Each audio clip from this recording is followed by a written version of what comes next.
in my first lecture I will talk about the historical development of electrical power system. Okay. So, this is an overview of historical development of electrical power system and Indian power system, how it evolved and since a century ago and how it is in the present shape. Okay. So, personally I believe that history is an important issue, everybody should know, particularly if it is a history of the development of some complex system which was developed initially a century ago and it is still in the developing phase. Okay. So, let us start. So, in this lecture I will give you brief review on electrical power system and Indian power network. Now, first of all this, as you can see that electrical power system is normally an interconnected system of thousands of generators operating in synchronism. Okay. And in India also we have a very big power network. I will show you the statistics, latest statistics of having a very large capacity, almost 400 gigawatt of capacity, 380 gigawatt of capacity in reality, and this generation is transmitted to the individual loads areas or load centers through 1000 circuit kilometers of transmission lines. Okay. And these transmission lines are located a very vast geographical area. Okay. And we also have in India almost 4 lakh or 400,000 circuit kilometer of transmission line. Okay. Now, why we go for interconnected system? Because in interconnected system, as you can see, we have better reliability and also we have better economy. Okay. So, this is the reason that we in fact, not only in our country, but also in across the globe, since the inception of power system, slowly these different power networks are interconnected. I will show you here how Indian power networks which are basically spread in a very geographical area are finally integrated to nation in one grid. Okay. Now, before I go for this development of Indian power network, let us first review the brief historical development of electrical power system as a whole. It was started late 19th century, okay, in between 1880 to 1890, specifically in Europe and USA. Okay. And as you know, Thomas Edison initially developed a DC power system, which is the first such kind of system, and this system was a very small system considering this present scenario.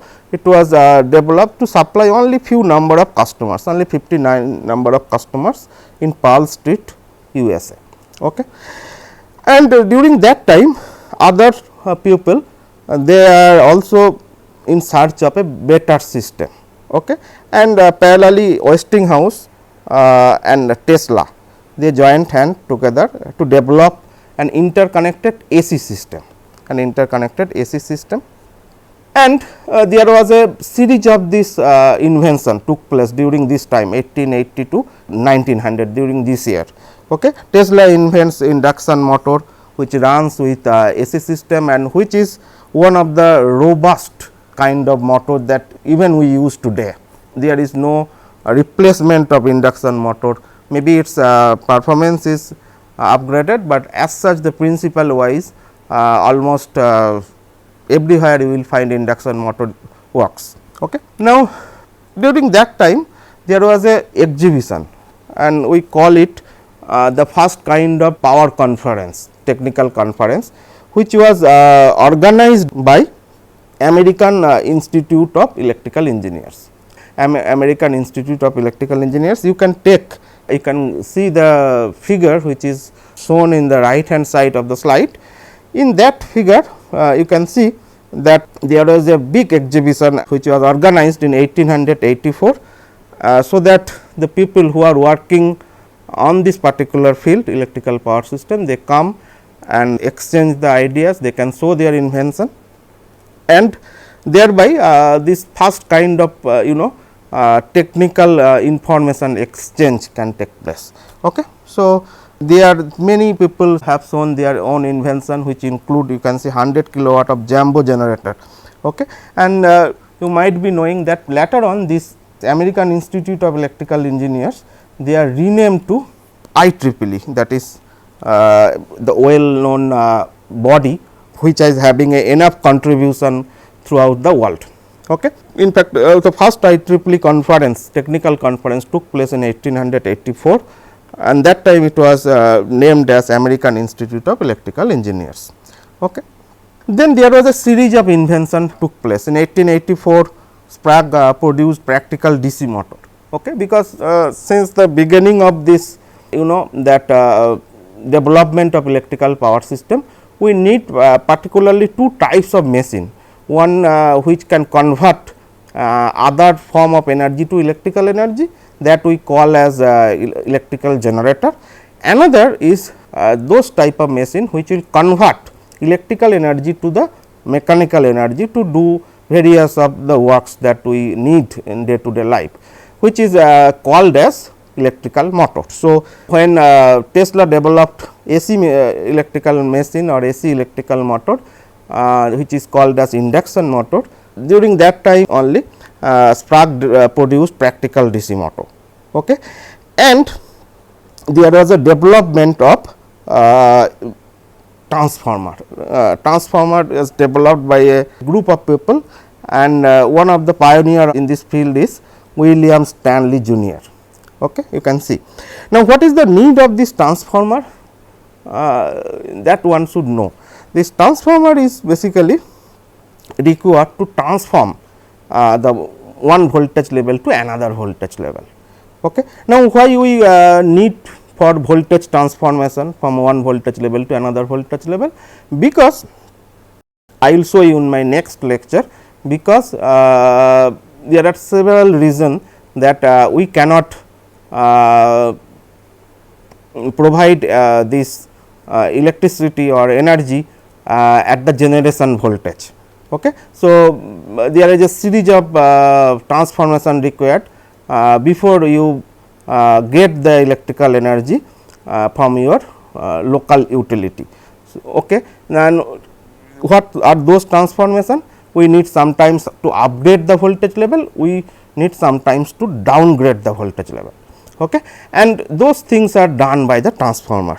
Okay. And that time this development of this transformer give a push to the AC system, because as I said, I will show you in detail in my next lecture that we cannot provide power to huge number of customers as a whole in a comparatively lower voltage. Okay. So, we need to upgrade the voltage level sometimes, and we need to downgrade the voltage level to utilization voltage level. So, those things can be done by using transformer, and that transformer was developed in 1885 by a number of person, and as I have shown you, William Stanley is one of the pioneer on it. Okay. And after this development of this transformer, there was a huge push towards this AC system, and first 3-phase transmission line was developed in 1893, which was operated at 2.3 kV in USA, and there was a development of similar type of AC system in other part of the world, particularly in Europe as well. Okay. So, as you can see, in 1896 AC lines deliver electricity from hydro generation station Niagara Falls, which was 20 miles away from the city where people are living. Now, that time 20 mile was a huge distance, or it is a high value of this length as far as the length of the transmission network is concerned, and that was possible with the development of transformer. And then from early 1900 to 1920 there was various development took place in developing AC power system, and when we develop something you need to create some standards, and there was some distribution companies, some power utilities which were come into picture, and they are starting business in electrical power system. Okay. Now, how as I said that we need three different building blocks for this power generation. One is generation of electricity, another is transmission, another is distribution. Okay. These three important building block for a power network. Okay. Generation means where power is being generated, okay, and where it is generated, it is normally generated for a conventional type of power plant like a thermal power plant. It is generated in a typical thermal power station, okay, and this thermal power station is usually located far away from the load center.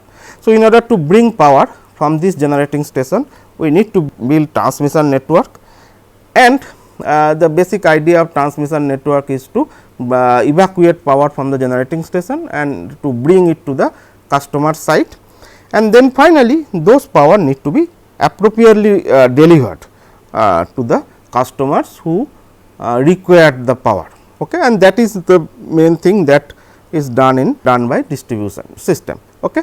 Now, I will not in this course I will not discuss this generation and transmission, I will not discuss this, but this course is essentially focused on how is power being efficiently delivered to the customer, that is how it works for a practical distribution network.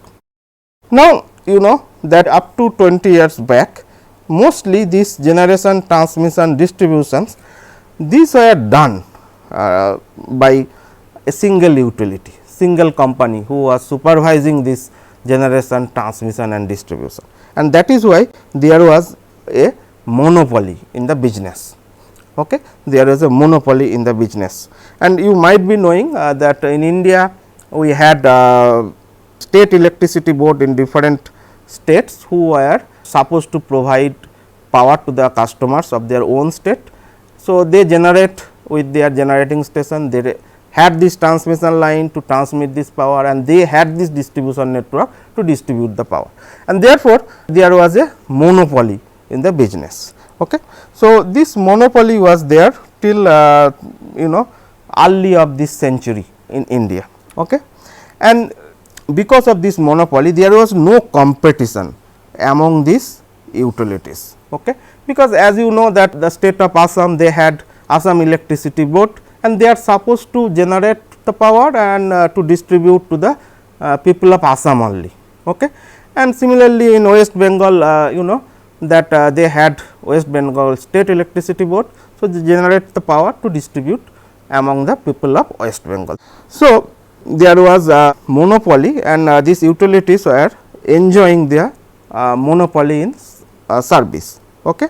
And private investors were least interested in power business. If you look at this overall generation capacity of India in early in 2000, then you will see that mostly the generations are owned by the government or either central government or state government owned utilities.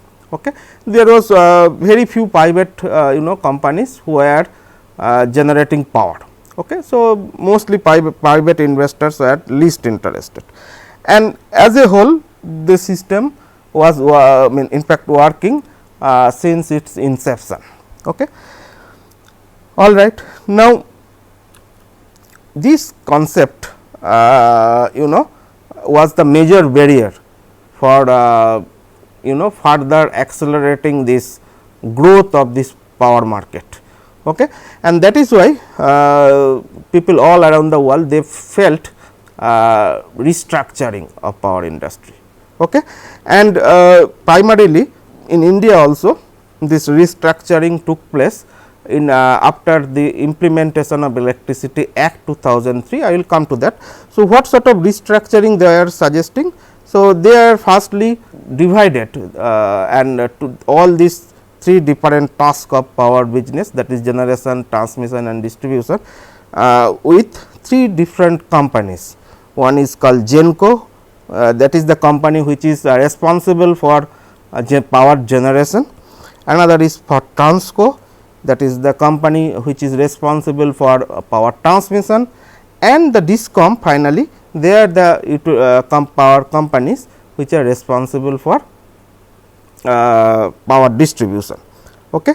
And with this reformation, with some changes of these rules and regulations, this brought some sort of competition was introduced in this particularly generation and distribution sectors by allowing other private participants. So, that is why if you look at this power generation at 2003, early in 2000, you will see that whatever generation was there mostly limited to or mostly owned by these government companies, and then after the implementation of this sort of restructuring, now if I go show you statistics, you will see there is a huge changes, particularly in terms of new power generation companies, private companies, they are now coming into this power business, and they generate, and they also they are ready for power distribution.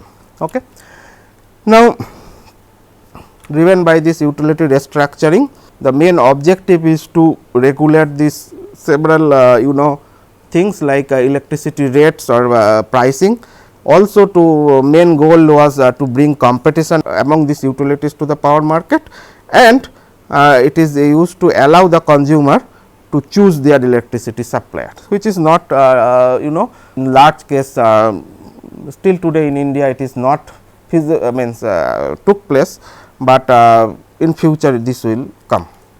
Okay. So, history of this restructuring of power industry in different countries happened in starting from 1980s to early in 2000.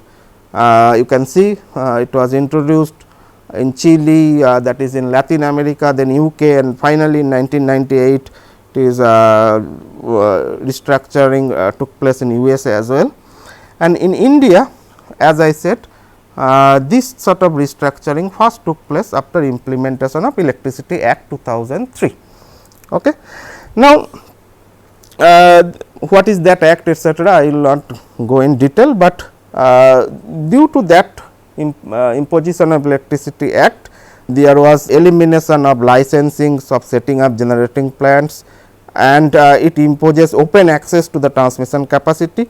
It also enables to have more than one license in a geographical area. So, these all are basically imposed in order to bring competition in the power market. Okay. Now, this is how the Indian power system is historically evolved. Okay. As you can see, in 1897 to 98, first hydro power plant was set up in Darjeeling. Okay. That was 1 megawatt of power plant, and that was owned by Calcutta CESC, that is Calcutta Electricity Supply Corporation. Okay. In 1910, that is in British India, the first Indian Electricity Act was enacted. Okay. Then after this independence in 1948, the first Indian Electricity Act was enacted. That is the first Electricity Act in the after independence, and this after this enactment of this first Electricity Act in 1948, there was some changes took place. One is that formation of state electricity boards, where formation of state electricity board was done, and also there are some other changes took place. For example, that respective state and central electricity authority they are basically created for planning and development of electrical power system.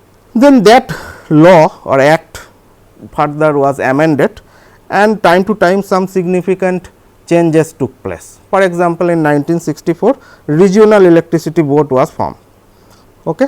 And after that in 1976 again it was have a major change to create the central government owned electrical power generation company. For example, NTPC, NHPC, NTPC is it is it stands for National Thermal Power Corporation, that is one of the biggest central government regulated power owned you can say, it is public sector unit of India, and they have a very big generation capacity. Similarly, NHPC for hydropower generation and so and so. Okay. So, this all this data I took from this the link given below. Then in 1991 again this Electricity Act was amended, okay, and which will create provision for foreign investment in power sector. Okay. Now, in 1992 Gazette notification for sale of electricity by the generation company to State Electricity Board to the other agency. In 1998 first Electricity Regulatory Commission was formed. Okay. In India we have a Central Electricity Regulatory Commission, that is CERC, and we have also state level electricity regulatory commissions. They basically supervise the power business of this country. Okay. Then in 1998 the act was again amended to form Central Transmission Utility and State Transmission Utilities.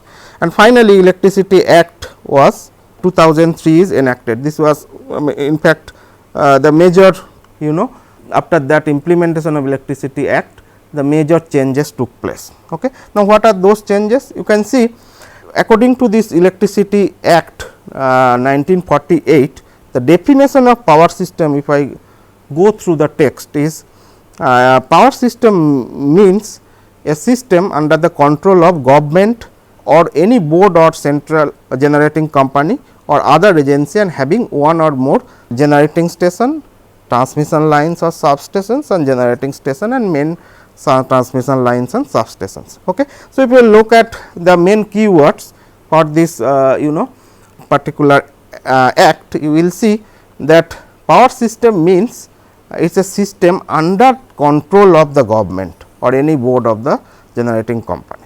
Okay.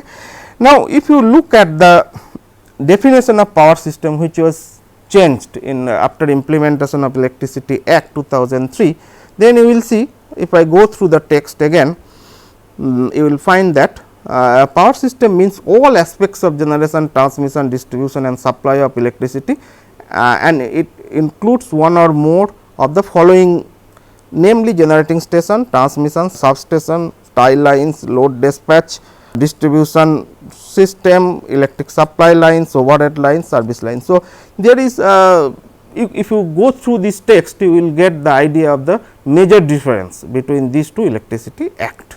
Okay.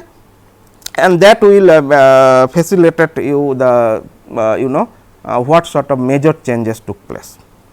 Okay. Next, I will show you how Indian national grid was transformed. Okay. So, firstly, as I said, state level electrical utility board was developed. Then one state was started interconnected with the other state, and there was a formation of 5 regional grids, okay, which include northern grid. In northern grid, all these state electricity boards of northern part of this country were integrated. Then eastern grid, eastern regional grid, western regional grid, northeastern regional grid and southern regional grid. Okay. In October 1991, northeastern and eastern grids were interconnected. Okay. So, this start the interconnection of this regional grid. First northeastern grid was interconnected with eastern grid. Okay. Then in 2003 March, western grid was interconnected with eastern grid and northeastern grid. Okay. In 2006, north and east grids were interconnected, and there were 4 regional grids, that is northern grid, eastern grid, western grid and northeastern grids were interconnected. They are synchronously connected, okay, and they formed a central grid. And then afterwards, in 31st December 2013, the southern grid was interconnected to the central grid, and thereby this forms an interconnected Indian power grid, one nation, one grid, one frequency. This figure will pictorially show you how this grid interconnection took place. So, I sincerely acknowledge that these figures I took from POSOCO website, that is Power System Operation Corporation of India. So, you can see pictorially whatever I mentioned in my last slide, this was pictorially shown in this particular slide. So, initially there was 5 regional grids, they are operated differently.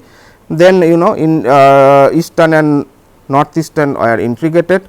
Then western grid was integrated, they form a central grid. That time 3 grids are operating, one is northern grid, another is central grid, another is southern grid.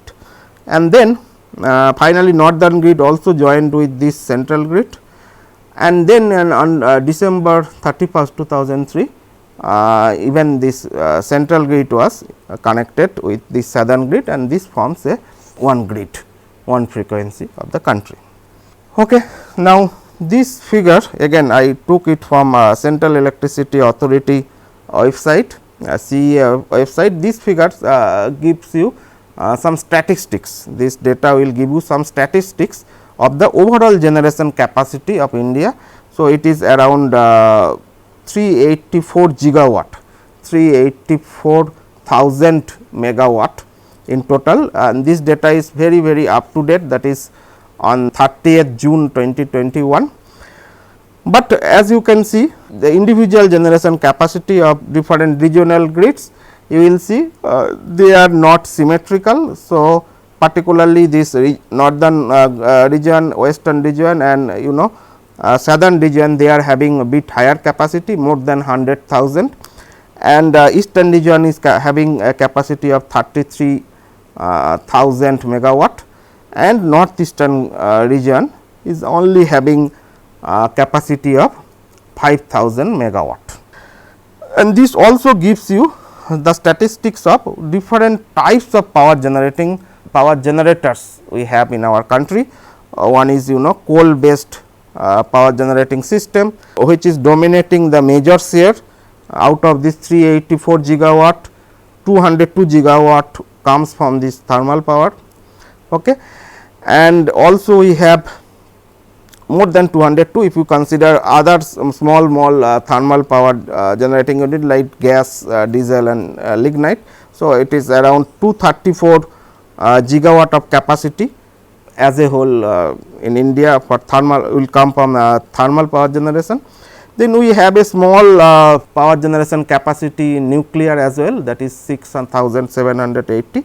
We have around 46,322 megawatt of hydro capacity, around 46 gigawatt, and the renewable energy, RES stands for renewable energy source, which is supervised by Ministry of Renewable Energy, Government of India. They are having almost 100,000 of generation capacity, and they are growing fast, because as you know that Government of India took an aggressive plan to increase the renewable capacity, and they have a target of integration of 175 gigawatt of renewable energy source by the year of 2022. So, till now we achieved this almost 100 gigawatt, and another 75 needs to be integrated, okay, at least to fulfill that particular goal. This is the plot of typical power demand. In fact, this is the load characteristics of all over India on 30th June 2021. You can see this vertical axis is basically representing this power demand in terms of gigawatt, and this horizontal axis is representing time.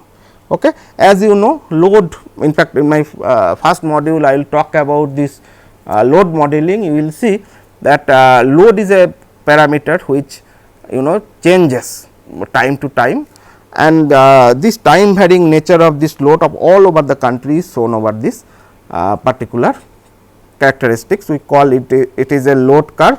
I will discuss in detail. You will see only one thing, that in June 30th 2021, the peak power demand of this country was around 190 of this gigawatt, and this is one of the largest power grid of all over the world. So, this is this figure again provides you this data of this generation of power on 30th June 2021. As we know that we have different types of generation, which include thermal, which includes gas, which include nuclear, which include wind and solar. So, they have their individual generation characteristics. For example, the solar generation only can take place from this 7 o'clock in the morning to maybe, since it is taken in 30th June, that is during summer of this country. So, this will generate up to 6 o'clock in the evening. So, this generation is completely based upon the solar irradiance or solar insolation level. Okay. So, they are variable, of course, I will discuss this in detail in my later lecture, and other type of generations are also provided. This thermal power generation, which is controllable, which is dispatchable. So, how it needs to vary, and similarly this wind also how it is varying, all these things you can get from this particular characteristics. So, this give you again a better view of this generation pattern of this country. So, mostly it is thermal power based. So, this is what amount of thermal power generation. Then we have hydro, okay. Then we have a small gas based power plant, and solar again its characteristics is varying from 0 to 0 during daytime only, and also we have time varying nature of wind generation of the country. So, finally, I will end this lecture with showing you these references or data sources, because lot many statistics I gave in this lecture. So, I sincerely acknowledge this data from the Central Electricity Authority website, Government of India, and Power System Operation Corporation Limited, that is POSOCO. Okay. Thank you for your attention.